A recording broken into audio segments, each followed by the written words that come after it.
8 rumah dinas TNI Angkatan Darat Kodam 6 Mula Warman Balikpapan ludes terbakar.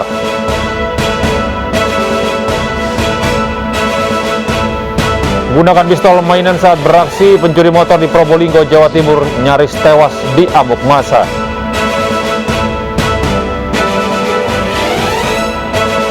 Warga Jepang memberikan penghormatan terakhir kepada mantan Perdana Menteri Shinzo Abe menuju peristirahatan terakhir.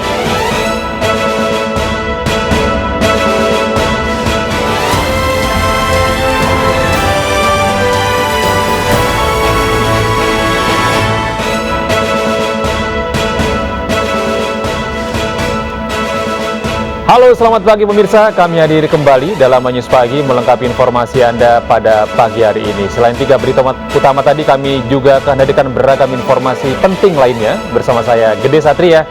Inilah News Pagi selengkapnya untuk Anda.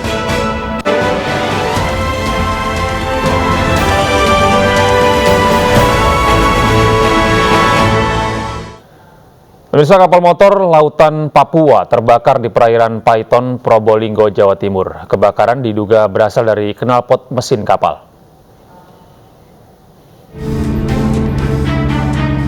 Kapal pengangkut hasil tangkapan ikan mengalami kebakaran di perairan Paiton, Probolinggo, Jawa Timur.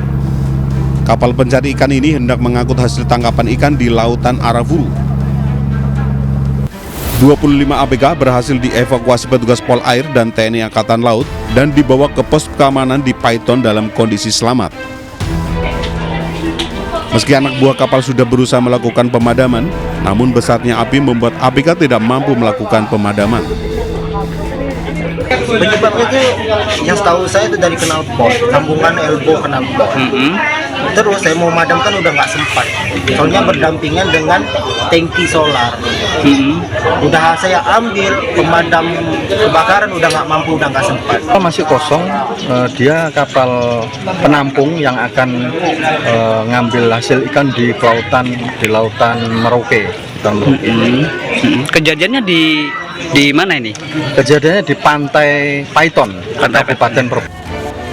Kapal motor lautan Papua berangkat dari Pelabuhan Mayangan pada Senin pagi. Namun saat di perairan Paiton, tiba-tiba elbow knalpot mesin mengeluarkan api dan menyambar stok BBM yang berada di sisi mesin kapal. Dari Probolinggo, Jawa Timur, Hana Purwadi, iNews melaporkan. Rumah dinas TNI Angkatan Darat Kodam 6 Mula Warman di Muara Rapak, Balikpapan terbakar. 8 rumah dinas ludes terbakar diduga akibat korsleting listrik. Melaporkan langsung dari kawasan KM1 di belakang Paldam, informasi 65 kebakaran. Api dengan cepat membesar dan melahap bangunan rumah dinas TNI Angkatan Darat Kodam 6 Mula Warman di Jalan Soekarno-Hatta, Balikpapan, Kalimantan Timur. Material bangunan rumah yang terbuat dari kayu membuat kobaran api cepat meluas. Pemadaman tergendala sulitnya akses masuk ke lokasi. 12 unit mobil pemadam kebakaran diterjunkan memadamkan api. Diduga kebakaran dipicu korsleting listrik dari salah satu rumah warga. 8 rumah ludes terbakar. Karena di berbagai satuan, kemungkinan untuk arus listrik diperkirakan dari jaringan api diperkirakan dari jaringan listrik, korslet mungkin ya, karena tiba-tiba mereka melihat api langsung membesar di atas. Jadi demikian mungkin. Alhamdulillah sampai dengan saat ini tidak ada korban ya, kemungkinan ada korban berupa barang-barang berharga seperti perhiasan dan dokumen mereka masing-masing. Tidak ada korban jiwa dalam kebakaran ini, namun kerugian yang ditimbulkan mencapai ratusan juta rupiah. Dari Balikpapan, Kalimantan Timur, Mino Aziz, iNews melaporkan. Sebuah gudang penampungan bahan bakar minyak di Palangkaraya, Kalimantan Tengah terbakar. Akibatnya, seorang anak pemilik gudang luka bakar dan patah kaki.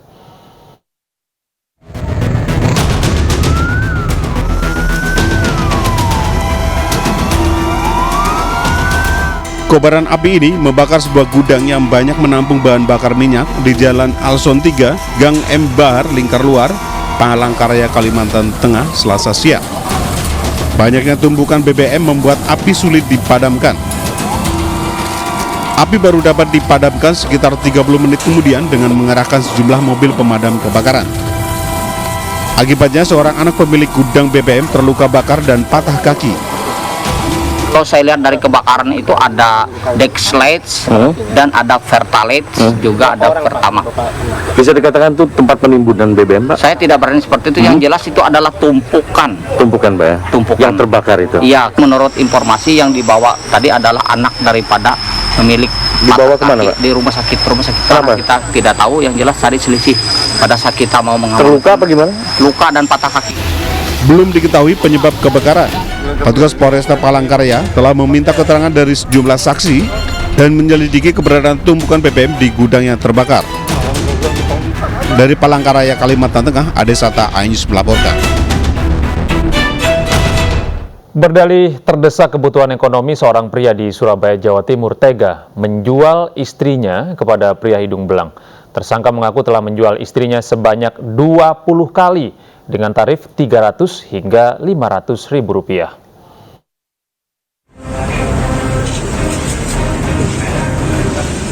Tersangka Ervan, 24 tahun, warga Tambak Pokak, Surabaya, dibekuk petugas unit reskrim Polsek Asemrowo, Surabaya karena perbuatan bejatnya menjual istri di media sosial kepada pria hidung belang. Istri pelaku yang masih berusia 22 tahun dijual seharga Rp300 hingga Rp500.000 untuk sekali kencan. Bahkan pelaku menjajakan istrinya melalui grup kencan Facebook dan sudah di-booking sebanyak 20 kali oleh lelaki hidung belang. Aksi prostitusi dilakukan di kamar kos pelaku. Sakit, Pak. Hah? Sakit. Sakit tapi sampai 15 kali. Atau 15 kali? Lebih dari 1 kali lah. Kenapa? Gimana? Gimana, Pak? Kenapa kamu nggak kerja, Mas?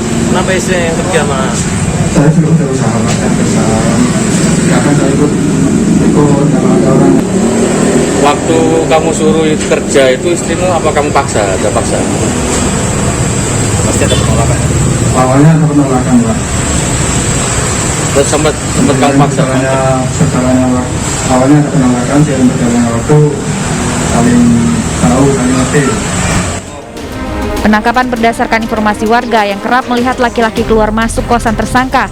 Setelah diselidiki, diketahui pelaku menjajakan istrinya sendiri. Pelaku berdalih perbuatan bejatnya karena desakan kebutuhan ekonomi setelah lama menganggur. Kurang lebih 3 bulanan. Ya, 3 bulanan, dan juga aktivitas ini telah dilaksanakan 2 bulan dengan 15-20 kali. 15-20 kali selama 2 bulan tersebut. Dari penggerebekan, polisi menyita uang tunai, telepon genggam, dan sejumlah pakaian dalam. Dari Surabaya, Jawa Timur, Nur Safei, iNews melaporkan. Kasus dugaan pengeroyokan yang menyeret aktor Iko Uwais berakhir damai. Iko dan pelapor sepakat damai dan mencabut laporan polisi. Perseteruan antara aktor Iko Uwais dan desainer interior Rudy berakhir damai. Keputusan ini diambil kedua pihak pada saat dimediasi Polres Metro Bekasi. Selain itu, Iko dan Rudy telah mencabut laporan masing-masing. Sebelumnya, Iko sempat melaporkan balik Rudy ke Polda Metro Jaya atas dugaan penganiayaan dan pencemaran nama baik. Adanya kesepakatan semalam terkait dengan kasus ini, kedua belah pihak juga sepakat untuk sama-sama mencabut laporannya. Ya, jadi saya sampaikan ada laporan yang di Polres Metro Bekasi Kota, di mana terlapornya adalah saudara Iko Uwais, ini dicabut oleh lapornya saudara Rudy. Demikian juga laporan di Polda Metro yang dilaporkan oleh saudara Iko Uwais terhadap saudara Rudy, ini juga dicabut. Jadi kedua belah pihak sepakat ya menemukan titik temu dalam penyelesaian persoalan. Tepergok hendak mencuri motor, satu pelaku nyaris tewas di amuk massa di Probolinggo, Jawa Timur. Dalam aksinya, pelaku menggunakan pistol mainan.